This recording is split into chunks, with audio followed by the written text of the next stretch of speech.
Listen, if you're not Control Center maxing on your iPhone, you're missing out. I'm going to show you my entire setup with great third-party Control Center actions built into your iPhone, how to set up multiple pages for quick access, the shortcuts I'm still running in Control Center, and how Siri AI has changed how I use the Control Center versus the action button, and more. So my Control Center has changed a lot in the last year since my last video, although there's some great apps I still mention. I'll link my last Control Center video above, but I'm going to go step by step through all the controls here, plus all those in my smart home scenes, and the shortcuts that I've now moved to my action button menu, and now with the large widget in iOS 27, all the shortcuts that I have here. But first up, let's go through my main page here in Control Center. Remember, you swipe down from the top right, and I've added lots of connectivity and controls here at the top that you normally find in this connectivity window, but I don't think you need these large widgets. One, because I can toggle any of these on or off, Wi-Fi, Bluetooth, orientation lock, and silent mode, and if you long press these controls in Control Center, you can jump to other options. You can actually access full Wi-Fi settings or connect to a different Wi-Fi network or Bluetooth device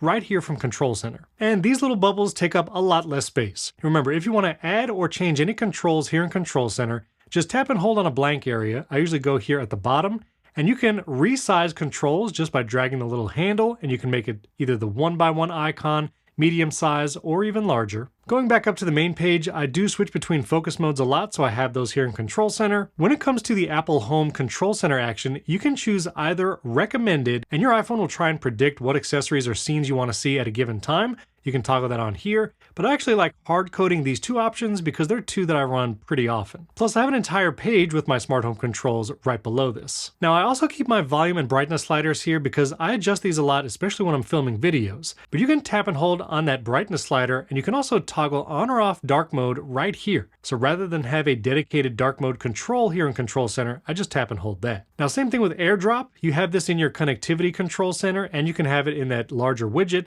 But you can also tap and hold on the AirDrop and change it to everyone for 10 minutes or off whenever you want.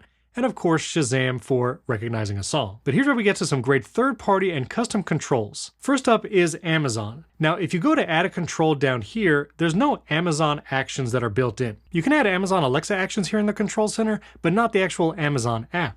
Well, this is where a good shortcut comes in. I'll put links to all the shortcuts that I show in this video down in the description, but I created this shortcut which jumps to Amazon Search.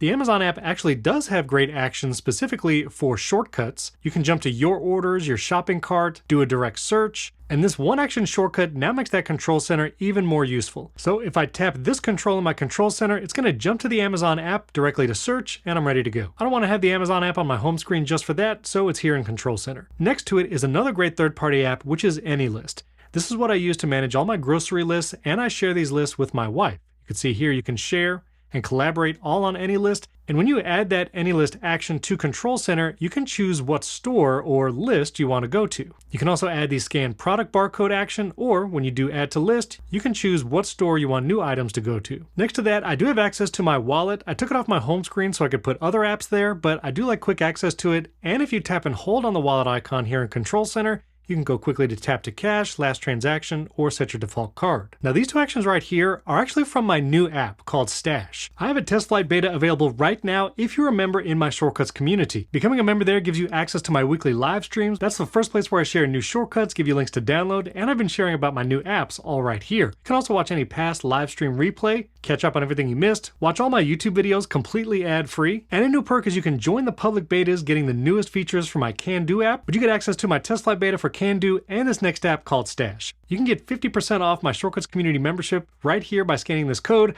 I have that going on through my app launches this summer and through iOS 27 this fall. So sign up right here. Appreciate your support. And you can also join the community for free. Over 4,700 people are in there sharing their shortcuts, helping others build shortcuts, and a ton more. So what is the Stash app? Well, a lot of times I need quick access to documents, maybe images, GIFs, or text snippets. And so I made this app called Stash, and it allows me to save all those things, text snippets, links, photos, GIFs, and documents, and then I can quickly access these and put them on my clipboard. And the fastest way to do that is through the Control Center action. So I'll go to a text message conversation here, and let's say I want to quickly insert a GIF, and maybe I have some favorites. Well, I can choose this Control Center action, I can choose from one of the categories, or hard code this category into that action.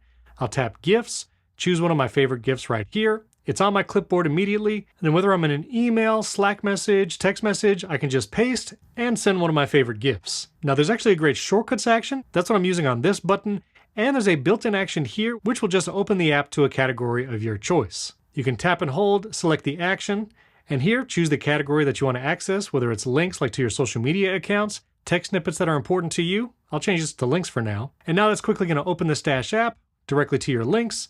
Tap one of the ones that are important, and it immediately puts it on your clipboard. Again, you can download this app right now from my test flight beta over in the community. Now, some other great third-party apps that I have here in my control center. I really enjoy movies, probably no secret, and so I have two right here. One is Sequel for adding movies to my watch list and marking movies that I've watched with my family or personally, and then Callsheet whenever I want to look up movie or TV show cast and crew information.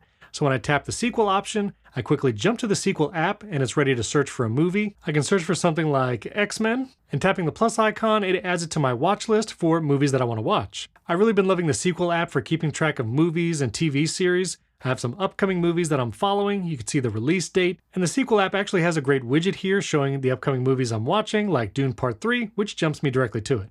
Beautiful app, especially here when you're viewing a movie or TV show. You got the trailer right here, cast and crew information, and it's great for TV series as well. You get the just watch information like where to stream a series. You can mark episodes as watched here. Love Sequel, but whenever I want to look up information about a movie like actors or crew information, then I tap this call sheet action that jumps me to the app ready to search. I got some pin items here, and I love a couple features about Callsheet. One, when you tap the runtime, it'll tell you the time the movie will finish playing if you start watching it right now. The More button has access to all these things like the Wikipedia, the official website, where to watch, and Letterboxd. All the cast and crew information here, and this one feature I think is worth the price of admission. When you tap an actor, there's an option to find shared film credits, and so if I tap that, you can search another person, like I'll search for Matthew McConaughey, and now it's going to list all the movies that these two actors starred in together. Absolutely love that feature, and it's why I use Callsheet whenever I'm looking up information about movies and TV shows. Now, both of those apps actually have built-in actions, so if you add a control, you can search for something like Sequel, and there you can open the library or search for something. And Callsheet has great actions as well. You can open your pinned movies, repeat the last search, or do an open search. The thing is, when you add these controls, both for Sequel and Callsheet, the icon is just a magnifying glass, and I would have two magnifying glasses that are kind of indistinguishable here in my control center. But thankfully, both of these apps have great shortcuts actions. So I created just the Search Sequel and Search Callsheet using their shortcuts actions, and there's a bunch more than that, but I actually get the nice app icon here in Control Center so I can tell the difference. Next, I've been using Foodnoms for the past year, and it is the first food tracking app I've stuck with. It lives here in my dock. I have favorites that are saved to quickly add. I also have the widget here in my Today view so I can quickly log common things that I'm eating. But you can also have a Control Center action that jumps right to the food scanning feature. So when I tap it, it'll open Foodnoms and I can scan the barcode of a food or actually just take a picture of whatever I'm eating, and it's going to estimate using Foodnoms AI all the macros and calories and things like that. I've lost 70 pounds just tracking using Foodnoms, and I'm going to do an entire video going in depth pretty soon. Now I do have the low power mode icon here. I have a shortcut that automatically enables it after 20%, but sometimes I want to enable it sooner. And I still use the Apple TV remote control right here from my iPhone around the house. And there's nice quick actions for like enabling captions, getting info for whatever's currently playing. So I like having quick access to that Apple TV remote, but I do love my sofa baton, and I'll link that video right up here, which is a great universal remote.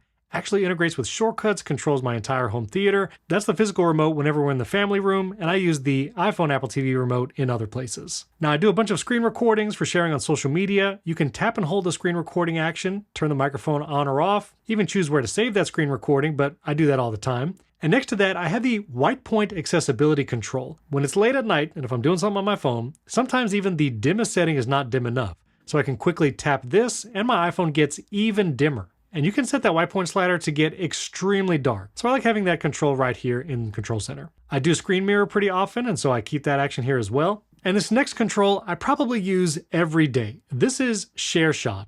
This is my favorite app for framing screenshots. Typically what I'll do is take a screenshot, quickly save it, and then swipe down the Control Center, tap the Shareshot action, and it that quickly will frame the screenshot with a nice gradient behind it. I can tap the little brush, change the gradient that is behind the screenshot, and I use Shareshot on all my Apple devices. It does an incredible job recognizing the device you took the screenshot on.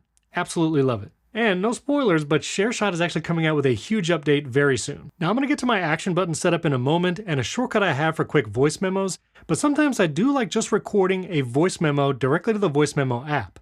And the action you can put in Control Center right here will start recording a voice memo immediately, and voice memos are the one thing on your iPhone that will continue recording no matter where you go. You can lock your screen, you can go to different apps, and that voice memo is just going to be constantly recording. If I want to record a voice memo to transcribe or do something with later, I'll use my shortcut, but to just record a voice memo for a long time, I love that Control Center action. And before we get to the action button and widgets, yes, calculator is right here. You can also copy the last result just by long pressing the action, so that's pretty nice. Now underneath that favorites control center, I do have my smart home controls, and this is using the use recommended toggle, and I'm only showing accessories. I run most scenes using Hey Dingus or the voice assistant, so I only want to see accessories, although you could have a page that shows all your accessories and then all your scenes separately. But typically I find whatever home device I want to control in the moment, it is often right here. And so I like that as my second option. Of course, I have my now playing, which is typically podcasts underneath that. And this control center, I literally just had it for the video, and so that's gone. Also remember, you can quickly swipe up and down between your control center pages just by tapping and holding here on the right. And underneath that now playing, I'm going to experiment with having another smart home control center, but only scenes. So if I want to control just devices, I'll go here, and then I can go all the way to the bottom and maybe run a scene. But remember, you're not limited to that. You can continue adding more controls, like the ambient music controls, which also can have you choose a music playlist, drag and resize those. I use Bear for notes, and there's some great actions there. If you use different AI apps, a lot of them have good actions you could put in Control Center. Fantastical for creating event. I had the control in my Control Center for a long time, but now I just do it from the widget. Foodnoms also has a log food and straight to Foodnoms AI button. Fourscore, great digital sheet music app, and a ton more. Oh, and there's Can Do. So on that Fantastical point, here in my main home screen, this is the mode my iPhone is in most of the day. If I just swipe down, I actually see my Fantastical widget, and I can tap this plus icon to quickly add an event. So rather than have Fantastical in my control center, I use that plus icon from the widget. Now after customizing my control center pretty heavily, my action button has changed. I still have a couple EV controls right here because my port is broken and it doesn't work when I press the button on the charger, so I have the open port, I have the open rear trunk. I still have my Clipboard Manager here, which if you've not seen, I use the new built-in iOS 27 storage actions, and here you can save whatever's on your clipboard or retrieve something on your clipboard. These are all my past saves. I can tap something, and now that's back on my clipboard to paste somewhere. Using the new iOS 27 Quick Paste here above the keyboard, boom, it's right there. Link to that shortcut and all the other shortcuts and apps I mentioned will be down in the description. I also have a shortcut that lists all my social links. This allows me to choose either one or multiple links. When I tap done, it puts those on my clipboard. Then I can quickly share those. But a few other shortcuts, and I put shortcuts that are really useful when you're inside an app or not on your home screen, because I can always access a bunch of shortcuts right to the left of my home screen using the Today view, and I have this large widget. So these few shortcuts are ones that I want to access everywhere. Can Do, my new task app, great for project management. This is actually using the shortcuts actions. I can quickly add a task and it will go to the inbox, or I can choose one of my project and boards to place it. I also have this shortcut called App Settings. This is really useful if you want to jump to the settings of a specific app that's on screen. So here I'm in the Shortcuts app, I'll hit the action button and tap App Settings, and it's going to jump directly to the settings of the active app.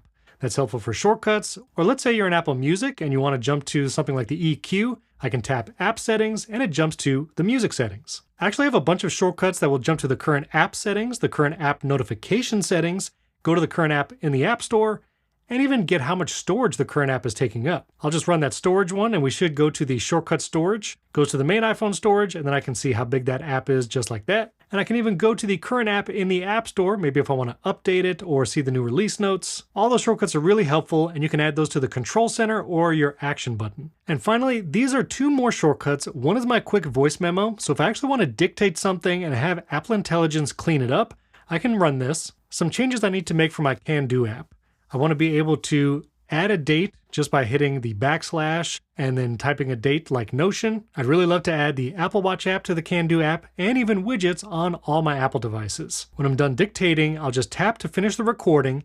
It dictates that text and sends it to Apple Intelligence to clean up.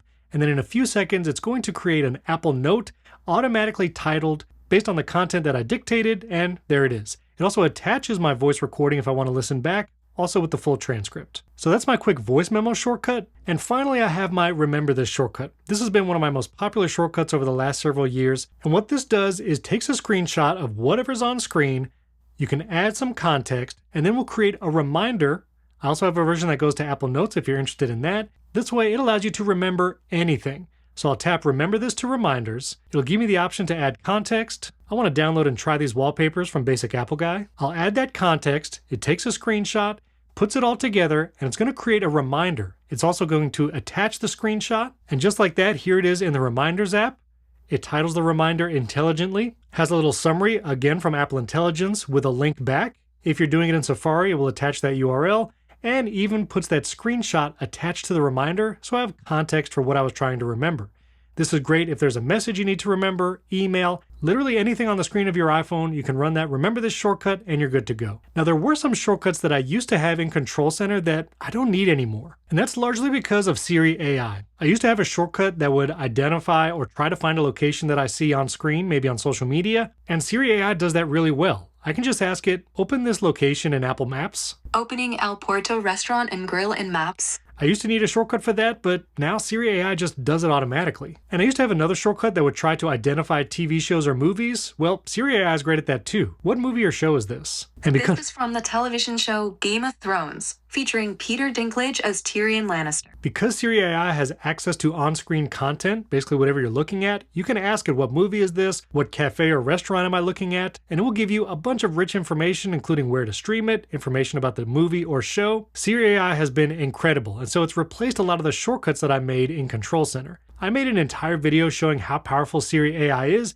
You can watch by scanning this QR code here, and the link is down below. And finally, I still have a bunch of shortcuts here in the Today view using the new large widget in iOS 27. Things like being able to share the latest episode of Primary Technology. That's my tech podcast that comes out every Thursday. You can watch either in Apple, YouTube, Spotify, or listen wherever you get your podcasts.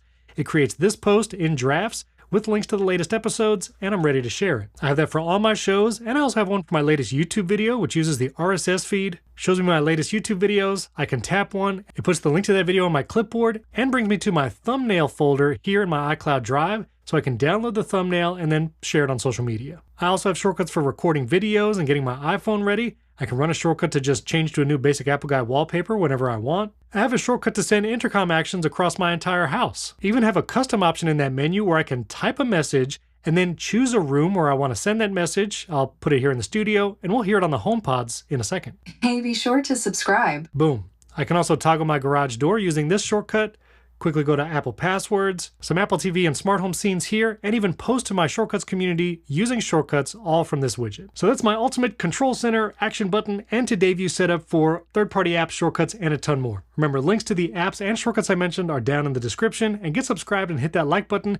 iOS 27 is in the public beta right now, but it'll be out for everyone in September. Lots of tip videos coming right here, and an entire review of the new OS on all the platforms. If you want to see everything Siri AI is capable of, I'll put that video right up here. And my last shortcuts video showing how powerful automations can be on your iPhone, you can watch that video right here. Thanks for watching and your support, and I'll catch you next time.